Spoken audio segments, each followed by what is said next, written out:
it goes without saying then that you prefer to work out in the morning than in the evenings. Yeah, precisely. Talking about that, because then workouts, it's very critical that we do it on an empty stomach, and for most of the things in life, you'd actually realize as a religious person, you'd be taught you do most of the constructive things on an empty stomach. I'm not so sure what the stomach does to the brain.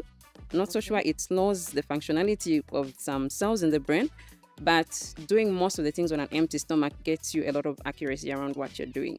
So delving into much activities on an empty stomach is key. So morning, before anything else, before any other thought comes in, you pump blood to the brain, and then you're active, you're set. Okay. Okay. And then now, obviously, there are some women that are watching the show that are thinking to themselves, but in the morning, I have to prepare kids for school, I have to prepare food for my husband. How do you just manage to like squeeze that time in to still get time for yourself?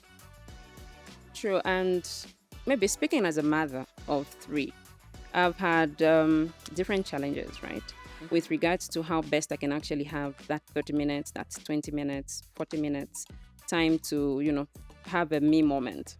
So it starts with the why, right? Why should you prioritize fitness as a mother? Why should you have a moment where you have to sit down and, think about the 30 minutes other than the busy preparing of food, preparing the kids and bathing the kids in the morning? How early can you wake up to allocate yourself at 30 minutes? So how do you plan, in short? So BAU can be done, right? But then there's you that has to be very effective. For you to pack a good meal, you need to take care of yourself first. So if you don't take care of yourself first, and most people say you cannot pour from an empty cup, right? Yeah. Yeah. So how do you first pour within yourself before you can pour into others? Yeah. So you need to first think about yourself, and it's very critical for women because I think most women get themselves to a level where they even get into depression because they do not have a why. Yeah. And then also we do not have a moment where we think about ourselves first to see how best we can enrich ourselves to pour ourselves into others. Yeah.